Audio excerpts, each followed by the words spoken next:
Ladies and gentlemen, in the studio with us, very special guest. His latest on the big screen, If Beale Street Could Talk, Colman Domingo. Brother, what's up, man? How you doing, brother? Good to see you, man. You looking well? Thank you so much. You look well, too, Thank you, man. Congratulations on Beale Street. Thank you so much. Thank you. Well, actually, this you all are hearing this a little later, but we're having this conversation, recording this and filming this today when the Oscars were released. And it was not nominated for Best Picture, which I'm like, did I miss something? No, and I happen to be a member of the Academy, and my face was like, my mouth was hanging open. Even objectively, because I'm like, listen, I think just knowing the climate of film and just being out there and hearing all the response, I naturally thought it was going to get a Best Picture nomination. I naturally thought it. I think everyone thought so. But sometimes we're wrong, apparently. Well, that was kind of predicted. Mm-hmm. I mean, that was the talk. Yeah. So, okay, as a member of the Academy, you vote. Yeah, I do. Okay, so everybody votes in the Academy. Yeah. What do you think happened? I think it's still within the majority of people who are strongholds of the Academy. I think it's a lot of people who, old school folks who watch some films and decide that this is the film for them. I that's the way I look at it. I wonder too if they don't have sort of a or have they seen the film? There's a lot that they haven't seen. Or if there's a moratorium because it's Barry. Okay, so we got one. He's good and one. No, because you can't do two like that, right? Is that the thing? You can't just rack up. So you want me to be honest today? Is that what you That's what I want. I thought that's what we're doing. We don't have to be. No. Coleman don't want to be honest, so let's just play. We're going to be honest. No, we'll be honest. Listen, I honestly think that I thought thoughts like that as well. I thought, well, because I think this is just living in America and understanding who we are and just wondering, is it too much for someone to have a hit like Moonlight and then a hit like If Beale Street Could Talk, one after the other, and be it's just such, I think especially it's not even like a niche story. It is such an African-American story. You know what I mean? It's not, I think Moonlight had more niche market appeal as well, which made it even more like, more art house, et cetera. You know what I mean? It was stories that we haven't seen before. So I wonder and I question where people just like, I don't know. And see, that's the thing I don't get. What do you think? Well, I think that has to be it. You may be right. Maybe they haven't even seen it. The movie is beautiful. Thank you. Visually. I was surprised it didn't get best cinematography. Auditorily. I mean, the music, everything about it. It's just beautiful. It's beautifully shot. Yeah. Everything about it is beautiful, including the love story. Yeah. But take all that. This is James Baldwin, who was a god. Yeah. And even in an industry, let's be honest, I mean, James was black, but James was groundbreaking in an industry before LGBT was a word. Yeah. And you would think this industry would even see that, the larger picture, and embrace that even more. Here's an opportunity to herald one of the greatest writers of all time, who was an advocate not only for black people but the LGBT. I mean, all of that. Or do you want to be an advocate for a story that still? Listen, I think let's just be real. I think If Beale Street Could Talk. Someone's told me this about my work as a writer, that I write very stories that are actually not the lens. It's hard for the lens of, let's say, the white male to find themselves. I think, honestly, we can talk about things like that. I think the way we view films and we can see ourselves and the people who are voting or feel empathy for a character, I think that, which is why people like, think about the films that are out right now that have black leads in it, like Green Book, like, Black Klansman, like Black Panther. Yeah. We were around there. Black Panther lives on its own, but also it's more fantasy, it's superheroes, you name it. Black Panther large in that way. Right? That got nominated. Did Green Book get nominated? Green Book got nominated as well. Oh, so there it is. It's too many black movies. Y'all can't have all them black movies now. That just solved it right there. I didn't do the math. See, I was just trying to help you out. Okay. I was trying to help you out. So all them black movies got nominated. You can't have all them. Come on, what you do? You can't have the art house black movie. Who you think you are? Advocating coming all up these here black movies with James Baldwin, and you gonna come in here and be nominated too? But no, it was too beautiful not to be nominated. I know it was nominated in some other categories. Regina got nominated. Right. Adapted screenplay and score. Yeah. Yo, the score. It was so you know what? I think that it's a win period, and I'm not being political about it. It's a win period for it to get done in the first place. Yeah. The idea of it getting done, and the idea it's been getting such response. When I tell you, I feel like I've received my awards where I would Really? get like, no, honestly, when you get like young women saying, to see a depiction of a black man like that made me think of me and my father, or you made me think of, you made me see men the way they are and the way that I don't usually see them in film. That's true. I've been getting all my flowers. Yeah. You know what I mean? Yeah. Especially from a film like this. We all have, to be honest. Every talk back that I go to, I receive it from the people, and the people is what really matter. And as the father, you play a very positive and supportive role. Yeah. And you're right, we don't get to see a lot of it either. I mean, that was a story James wrote, but no, it's really a beautiful story. Thank you. And your role is cool, man. Thanks, man. Because you cool. The other brother, You know out the that other brother, bed. exactly. Yeah. Right. You know that bar conversation. Yeah. You know what I mean? Yeah, You know, yeah. our fathers had that and had to figure it out and make a way out of no way. That's right, You know what I that's mean? right, that's right. And buck the system. That's right. To put food on the table. Yeah, that's real. That's Yeah. real. No, it was an excellent portrayal. Yeah. Your other full-time gig now, what you've been working on, Fear the Walking Dead. Yeah. You know who really needs to do this interview? Who? My son, who's Oh, yeah? 16. Oh, yeah? He is Why didn't he come? Walking Dead. Well, he's in school today. Okay. Well, He is Fear the Walking Dead, Doing all Walking that Dead. learning, getting all that learning. All the time. I mean, he is a Walking Dead expert. Okay. So I'm not even qualified. Well, what's his name? Minra. Menra. Yeah. What a beautiful name. So you Menra. get it. Well, how you doing, Menra? Thank you for being a fan. Thank you for, supporting Victor Strand. Good. Yeah, man. How's that project going? It's going super well. I'm directing on the show now. I just directed an episode. And Good. so it's good. It's really been it's been my livelihood for the past 5 seasons. Yeah, I'm yeah. having a good time. We That's keep good. moving from, I have a career where I live all over the world, and this is taking me from Vancouver to LA to Mexico for 2 years. Now I'm in Texas, in Austin though. Austin's fantastic. I've heard that. I got to be specific when I say Texas. I've heard that. Yeah. It's nice. Austin's cool. Austin's great. Exactly. So what's going on in Austin right now? That's where we're shooting Fear the Walking That's what we're Dead. shooting Fear. Yeah. Now, also something I'm coming at the Geffen. Yeah, at the Geffen Tell me about Playhouse. that. It's called Lights Out, Nat King Cole, and I co-wrote it with Patricia McGregor. She's the sister. She's so dope. It's starring Dule Hill. You know Dule Yeah. Hill? Yeah, it's Dule Hill and Daniel J. Watts, who was in Hamilton. He plays Sammy Davis Jr. Dule plays Nat King Cole. Wow. It's a dark, subversive, a bit of a mindfuck, to be honest. It's actually I was writing at the same time the Donna Summer musical. At the same time I was doing this one. So the Donna Summer was all light and heaven and getting you to disco heaven. And this is going to the dark side of the soul. It's looking at the cost of grace, of how can a man like Nat King Cole, what is it about?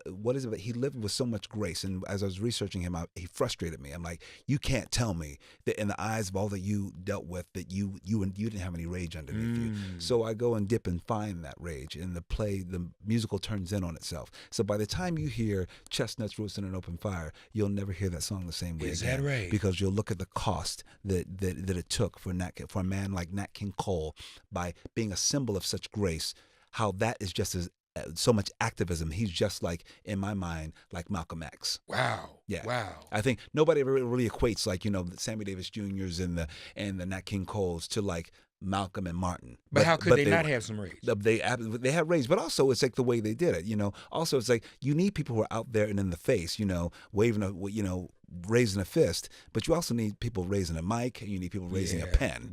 So I'm looking at, I'm examining this I'm deconstructing America by deconstructing an American icon. So no, wait a minute, Donna Summer, you did that too? Yeah, I co-wrote that. I didn't know that. Yeah. Man, you out of control, brother. Thanks, man. Thank you. Wow. Thanks. I stay busy, You sure do. I stay busy, man. The Queen. Yeah, that was amazing. Yeah, exactly. I was dealing with the Queen and the King. What's interesting too, last time I was in LA, I took a picture of the Capitol Records building and I put it on my social media. And I said, the house in Nat built. Absolutely. And you know how many people in my generation didn't know? What are you talking? We don't know what you're talking about. Nat who? And so, but that gave me an opportunity to educate them who he was. I preached on Sunday at Reverend Barber's church in North Carolina. Okay. And I was talking about, I was making a joke about Trump, because people were talking about how a year ago, 10 years ago, we were all proud that black family was inaugurated into the White House compared to what we are today. And I was talking about how, as black folk, we always were taught and raised to go 10 steps further because we had to prove ourselves worthy. Absolutely. We had to work harder in school. We had to articulate and enunciate better the King's English. To dress well. Do all that. And I talk about how Nat represented that. Yes. And if you listen to his early records, his enunciation was almost overdone because you could tell he was trying to let people know, I'm legitimate. I know I'm black, but I can speak this language. Yes. They try and tell us we're too young. I mean, he really went in on that. And, to go from that to the Obamas and what they represented, the cut, to a man serving McDonald's on the Lincoln Silver. Yeah. And a white man at that, it just shows you how the whole script is flipped. And that was definitely a representative of grace and style. I didn't know it was the Lincoln Silver, first of all. I didn't know. Was it the Lincoln Silver for real? Yeah, doctor. No. I know you finished. It's worse than that. I didn't know. No. Because I knew it was a chandelier and craziness. It felt like... No. I felt like it was all just... It was the silver. It's worse. Gets worse. They took the McNugget sauce packets. Wait a minute. They took the McNugget sauce packets and now you can go get some barbecue sauce and just pour it in the gravy boat. They stacked the McNugget sauce packets in the Lincoln Silver gravy boats. So the gravy boats that grandmama used to have, it's stacked up in there. Now it's gonna come out later that he's been messing with everybody the whole time. Because I mean, you can only feel like he's like they thought that was serious. I think he goes back and he laughs and he's like, they think I'm for real. I think he ain't denied it. He ain't denied it.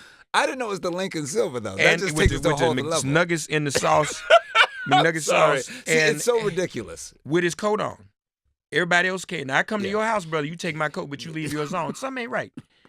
Hey, Colman, you need to. I'll eat this. I'm going back there. Eat that steak. But no, so it just shows you how far we've come. And if anybody depicted, our rise to really being accepted and acceptable, it was Nat, man. Well, yeah, exactly. But this is why we have to sort of, honestly, we have to unpack, deconstruct, which is why films like If Beale Street Could Talk is out there. Right. I have to deconstruct with plays like musicals about Nat King Cole. But we have to deconstruct all this stuff. And that's what James Baldwin was doing the whole time. He was like, who are we? He kept asking, who are we, America? And we have, and I think it's a great opportunity. We have to ask each other and sit and have the uncomfortable conversation and laugh and talk about this all day long. Right. We can't just be angry about it. We have to be like, okay, wait a minute. What are we going to do about it? Amen, but we have to deconstruct and get to the root of it. You're like, because white folks are also like, they're like, that's crazy. Why is he so out the pocket? Yeah, like that. Wealthy folks, everybody. There's not one person who I think agrees that that was the thing to do. Yeah. No, everyone was like, that's out of pocket. Yeah. That's just right. That's right. You're out of control. So now, Geffen Theater. When are the dates? That is, it opens. Starts previews February 5th. At the Geffen Playhouse in L.A., and it runs until March 15th. It's already been extended. Is that an excuse for me to go to L.A.? Yeah. I need to go to L.A. and see that, don't And check it out. It's been extended already, and we haven't even before we started rehearsals. That's amazing. People want it. We want to wrestle with. And what's these the title things. again? It's called Lights Out, Nat King Cole. Lights Out, Nat. So in researching him, did you find that there was some rage? Yeah, I found an article in Ebony magazine in 1958 when he talked about why his show didn't get sponsorship from basically it was hemorrhaging money. So in 1957 they had to cancel it, and he was like he wanted to go out still as a half-hour show and not slip back to 15 minutes. And he wrote this letter and he was like, Madison Avenue is afraid of the dark. Basically, Madison Avenue, advertising industry, they're afraid of the dark. And that's why. They were afraid of the pull of the South, which is why he couldn't get a national sponsor. This is one of the most successful musicians of his time.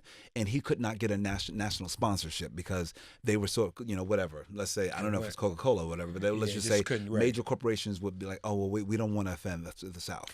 One of the most talented musicians of his time as well. Who outlive us all, when we're all gone, they'll still be singing Chestnuts Roasting on Open Fire. Absolutely. Can't say that about a whole lot of people.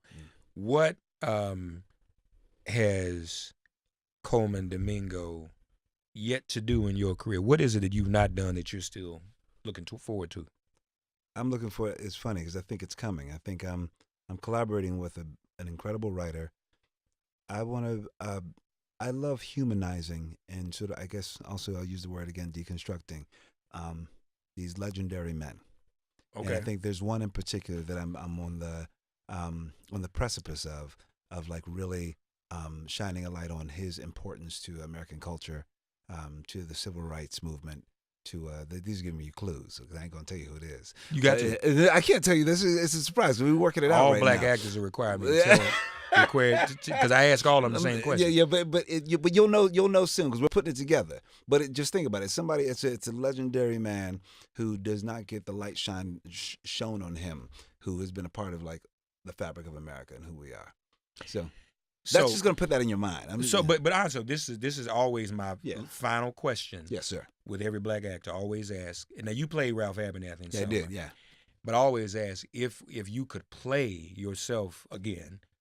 An historical figure, who would it be? So I'm wondering if that overlaps with the person you teasing right now. Is it something you're gonna do? Somebody you're gonna be? It's something I'm gonna do. I'm gonna be this guy. So then so now that I answer my question, you have to answer because I ask and everybody tells me. They tell you? They always tell me. Nate came in here and said Nat Turner. Mm-hmm. You know, Don came in and said Miles Davis. Okay, it's an exclusive. I'll tell you. And speaking of Sammy Davis, Mm-hmm. you know, my man on Living Color, Tommy Davidson. I would actually Sammy Davis. I would actually like to take a hit at playing Nat King Cole myself. It's not in the musical. I thought you were gonna say you were doing it in a play. Not in the play. No. That's I wrote that for Dule, but on film I would like to play Nat. So you're gonna do that? Yeah, I'd like to do that. Man, do it. All right. Seriously. And everybody who came in here said they were gonna do it. It happened. Yeah. So there's something about this space and cool. Me asking the question that I hope it comes to fruition. We need that story. Cool. We need that story. Thank you, man. Colman Domingo, check him out on Fear the Walking Dead. If you have not seen it, Beale Street Could Talk. It ought to be, frankly, just like when we were in school, James Baldwin in some of our schools was required. As far as I'm concerned, this movie is required. It will lift and inspire your soul. It is just beautifully shot, beautifully done. You're right. Should have got cinematography too. Absolutely. I'm glad it did get score. Very proud of you, brother. Thank you, man. And appreciate all your work. I appreciate you. And the too. role he plays in it is outstanding. So supportive Beale Street Could Talk. And we look forward to the Nat King Cole story, man. Thank you, sir. I Bless appreciate you. it. Thank you. Colman Domingo, folks, our very Thank special you. guest here at Sirius XM. Take it This is MIP.